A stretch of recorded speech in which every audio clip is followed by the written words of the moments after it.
Last night, the Captain Marvel special look trailer thingy dropped, and I do believe that Marvel is quite aware of how fans feel about the marketing so far, and this new trailer was aimed right at fans that are not so sure about Brie Larson. Stay up to date about the nerdy things you care about. Subscribe and hit the bell so you don't miss the next episode.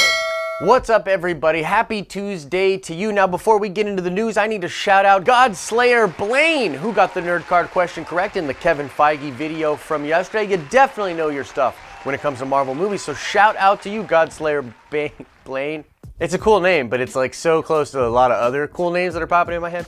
Whatever. We'll do another nerd card question, of course, at the end of this video. All right, guys and girls, we got to talk about this Captain Marvel trailer that's not really a trailer, but it was a trailer and it dropped. Also, raise your hand if you were going to do a reaction video to this thing and then fell asleep like an old man.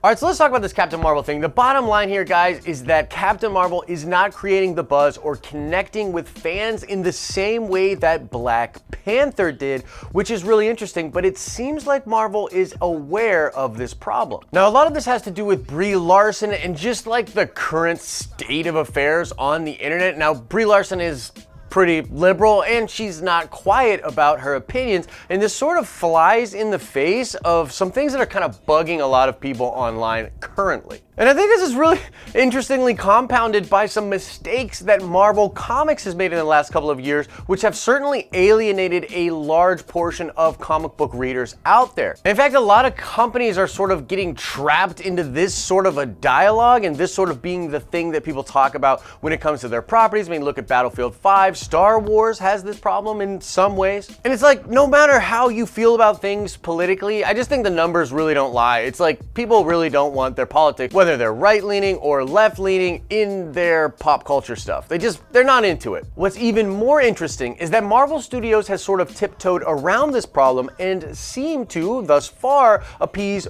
both sides of the aisle when it comes to their fan base. Some people are like, yeah, so far, but have you seen Brie Larson on Twitter? And I haven't. I don't follow Brie Larson, but some people say she's something on there. Now, with those concerns in mind, I think that people just tuned in to the early promotion for Captain Marvel with like a more critical eye. They just want to see what's going on here. They have this notion that this might be the first slip up for Marvel Studios. Perhaps Brie Larson is a little bit too political and this will turn off a lot of people in the audience. Perhaps it is a little too in your face, the fact that they're doing this female hero thing. Those are the concerns that people have, and I think in my mind that's what made them more critical of the early trailers. And so a lot of people had problems with the early trailers. They said they were kind of boring, kind of run-of-the-mill, that Brie Larson was very flat. You'll remember the meme about her not smiling. That was a thing for some reason. And I'll even admit, I did think Brie Larson was pretty flat in the first two trailers.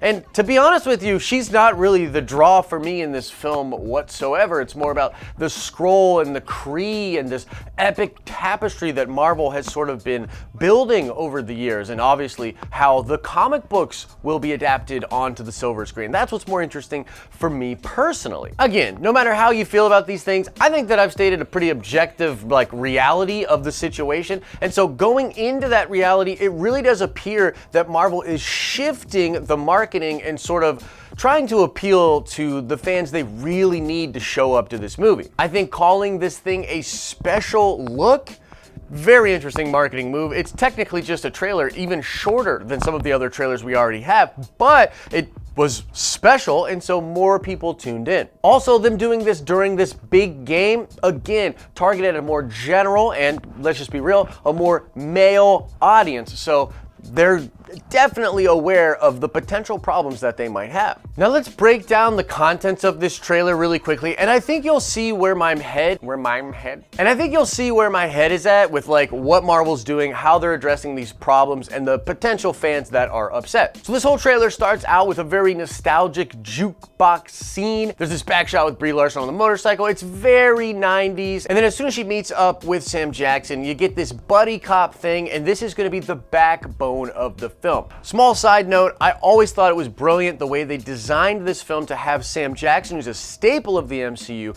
be sort of an anchor for this new character, the Brie Larson, Carol Danvers character, to be introduced to audiences. Now, this is twofold because number one, this is a different Fury. This is sort of an origin story for Nick Fury. I mean, the guy stops and pets cats right now, and he's going to become sort of more cruel, heartless, and calculated in the future. It's going to be interesting to see how that happens. But honestly, it just feels like the sugar that helps the medicine go down. If you're not into the Carol Danvers character, if you're not into Captain Marvel, you'll still be able to enjoy this movie for what it is, as that buddy cop vibe between Nick Fury and Carol Danvers is going to be the staple of the film. Very smart move on Marvel's part, and they're heavily pushing that vibe in the marketing. You then get Fury saying he needs clarification on the space war again, and we get the explanation of the Skrulls being the shapeshifters. I mean, it's just pure exposition. They're trying to get across as easily as they can that there's a space war, it's super epic, there's the Kree, which, you know, are what Carol's side is, and then there's the Skrull, who are the bad guys, and they're shapeshifters. And all the hardcore fans are like,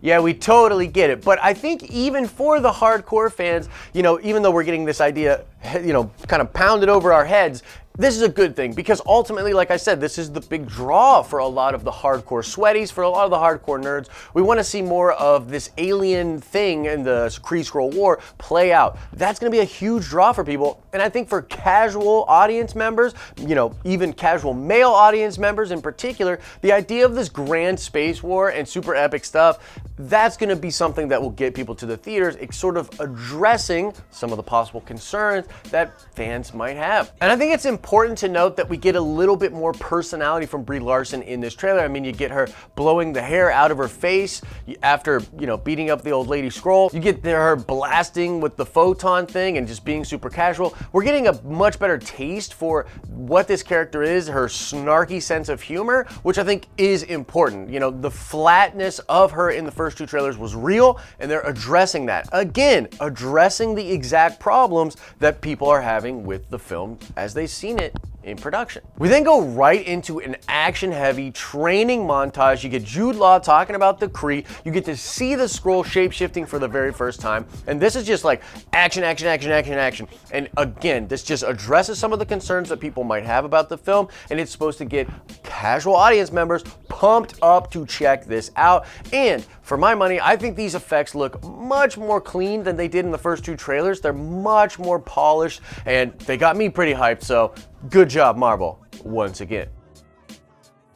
So that's sort of the news, guys. Just a breakdown of the trailer, talking about why people are skeptical and potentially upset and concerned about the Captain Marvel movie, and how Marvel's current marketing is aimed right at those people. They know what the problems are, and they are going right at it. This is going to be a heavily marketed film, even more heavily marketed than I think we're used to with Marvel movies, and I think that's because it's really important. It's really important that people go see this film. It's important that people buy in to the Brie Larson character. I think she's going to play a big role in the MCU moving forward, and so they have to sort of nip these concerns in the butt and just go right at them, man. And for me personally, I think they're doing it. I have little to no concern about the movie, to be honest with you, but I know that's out there for a lot of people, so I wanted to address the points here. What do you think about this? I mean, where are you at with Brie Larson, with Captain Marvel? Do you acknowledge what's going on in the fan base? Have you not heard of that before? Well, now you've heard of it. So let me know your thoughts about that and more in the comment section below. Now let's check that nerd card really quickly, and I want to know,